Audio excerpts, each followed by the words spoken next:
নমস্কার, আমরা এখন আছি হুগলি জেলার পানপাতা গ্রামে। এটা গোঘাট থানা এবং গোঘাট 2 নম্বর ব্লকের অন্তর্বর্তী জায়গা পানপাতা গ্রাম।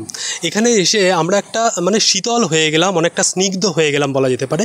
কারণ আমরা প্রত্যেকেই জানি যে মা তারার যে ধাম তারাপীঠ, সেই তারাপীঠে কিন্তু আমরা ছুটে যাই, ভক্তরা ছুটে যান, বারবার ছুটে যান মায়ের সান্নিধ্য লাভ করার জন্য, মায়ের কৃপা আশীর্বাদ পাওয়ার জন্য। কিন্তু আজকে এই পানপাতা গ্রামে এসে আমরা এক অদ্ভুত শীতল একটা স্নিগ্ধ মায়ের আশীষ পেলাম। তো যে সমস্ত মানুষজন হিন্দু ধর্মের যারা বিশ্বাসী, যারা হিন্দু ধর্মের মা তারার জন্য ছুটে যান বারবার তারাপীঠে, তো দ্বিতীয় তারাপীঠ হয়েছে এখানে পানপাতা গ্রাম। তা আপনাদেরকে দেখাবো, আপনাদের এখানকার যে স্থানীয় সেবায়িত যারা আছেন তাদের সাথে কথা বলে আপনাদেরকে তারা বলবেন যে এখানকে আসতে গেলে কিভাবে আসতে পারবেন। অবশ্যই আপনারা যারা মায়ের সান্নিধ্য লাভ করতে চান, মায়ের দর্শন পেতে চান এবং মায়ের ভোগ পেতে চান, অবশ্যই আসুন এই দ্বিতীয় তারাপীঠ পানপাতা গ্রামে। কিভাবে আসবেন না আসবেন এই খবরটা বিস্তারিত দেখুন, দেখলেই বুঝতে পারবেন।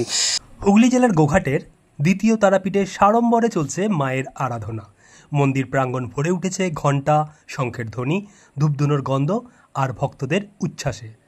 দূর দূরান্ত থেকে আগত মানুষজন ভিড় জমিয়েছেন মায়ের দর্শনে। কেউ কোলের সন্তানকে নিয়ে, কেউ বা শীতল ফুলের থালা হাতে।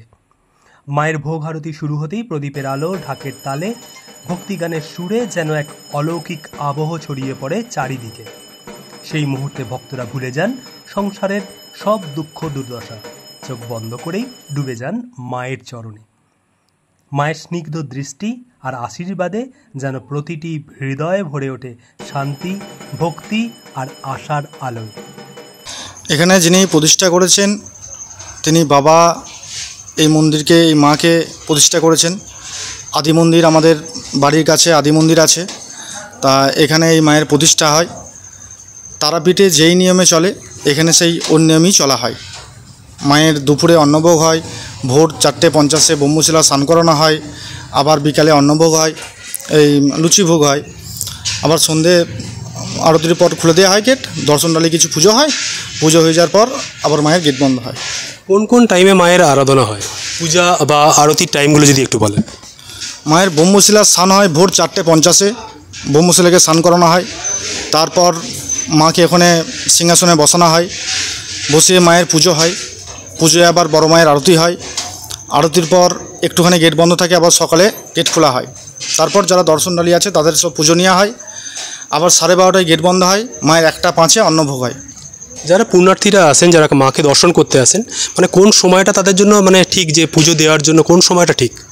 পুজো দেওয়ার জন্য সারাদিনই প্রায় মন্দির খোলা থাকে, শুধু ওই দুপুরবেলা একটু 1 ঘন্টা মতো বন্ধ থাকে, 1:05 থেকে আর ওই 2:10 পর্যন্ত।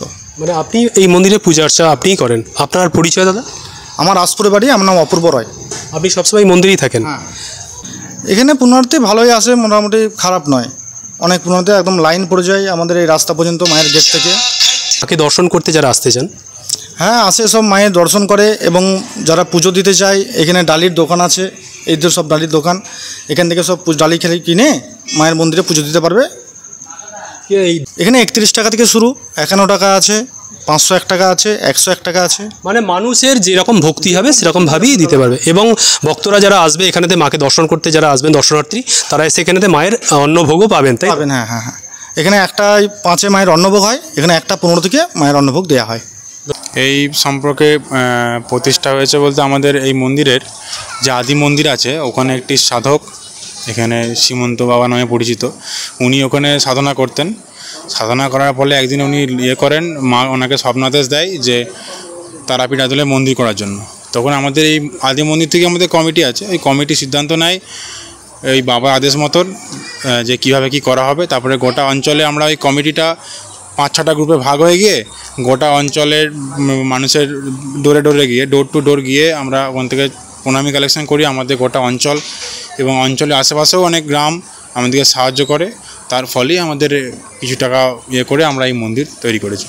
তো এই জায়গাটা কীভাবে, এটা কি কোনো দানের জায়গা নাকি আপনাদের মন্দির ট্রাস্ট থেকে কেনা? না, মন্দির দানের জায়গা নয়, মন্দির এখন ট্রাস্ট হয়নি, মন্দির এখন কমিটি পরিচালিত আছে।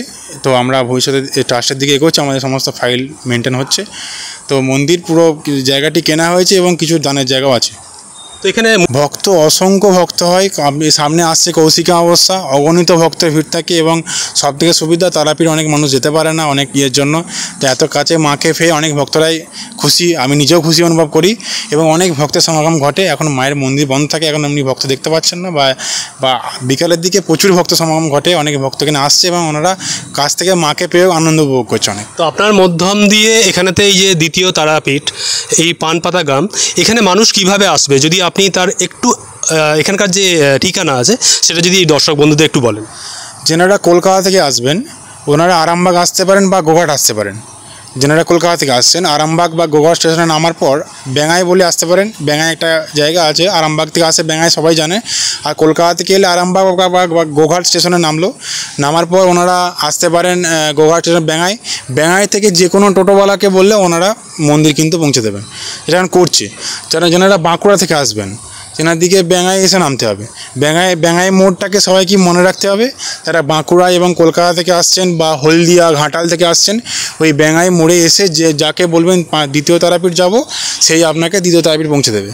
যেনারা বর্ধমান বা বীরভূম থেকে আসবেন ওনাদিকে উচ্চারণ আসতে হবে, আর বর্ধমান স্টেশন আসার পর উচ্চারণ বা উচ্চারণ আসতে হবে, উচ্চারণ আসার পর ওখান থেকে দ্বিতীয় তারাপীঠ বললে আপনাদেরকে যে কেউ দেখিয়ে দেবে, যে উচ্চারণ থেকে যাকেই বলবেন সেই দেখিয়ে দেবে যে দ্বিতীয় তারাপীঠ বললেই ওনারা।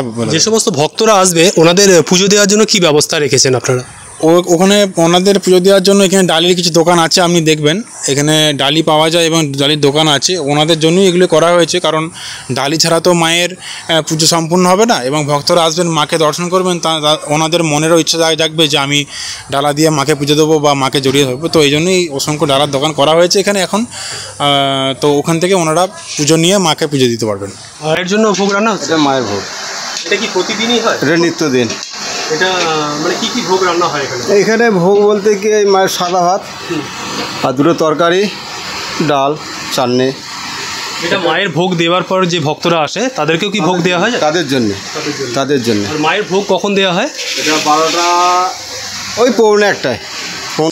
হুগলি জেলার গোঘাট থেকে পানপাতা গ্রাম থেকে সন্দীপ পালের report, crime press, Bengal news.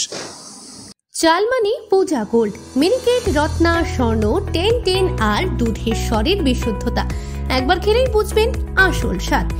MS তারা শঙ্করী অ্যাগ্রো প্রোডাক্ট, বিশ্বাস আর গুণমানের নাম।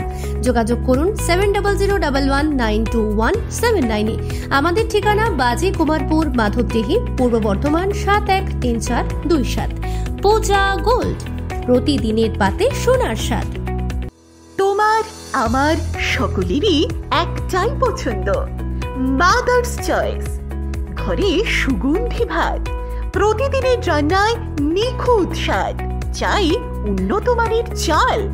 তাহলে আর দেরি কেন?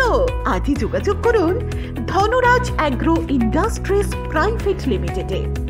আমরা আনি আপনার টেবিলে খাঁটি ও মানসম্মত চাল মাদার্স চয়েস নামে। একবার ব্যবহার করুন, আর ফিরে তাকাতে হবে না। বিশ্বাসে গড়া গুণগত মানে সেরা মাদার্স চয়েস। মা যেমন চান, চাল তেমনই। যোগাযোগের জন্য এখনই কল করুন 8509752023 এই নম্বরে। মাদার্স চয়েস শুধুই সেরা নয়, সবার প্রথম পছন্দ। এখন সোনার গয়নায় বিশ্বস্ত নাম NPS জুয়েলারি। আধুনিক ডিজাইন, খাঁটি সোনা আর সঠিক দাম সব একসাথে পাবেন এখানে। বিয়ে হোক, উপহার হোক অথবা নিজেকে উপহার, NPS জুয়েলারি সব সময় আপনার পাশে। আসুন কালীতলা বাজার, Sreepur, Badanganj road, Kamarpukur, Hooghly.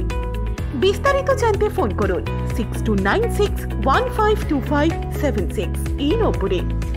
NPS jewellery, বিশ্বাসী আমাদের পরিচয়।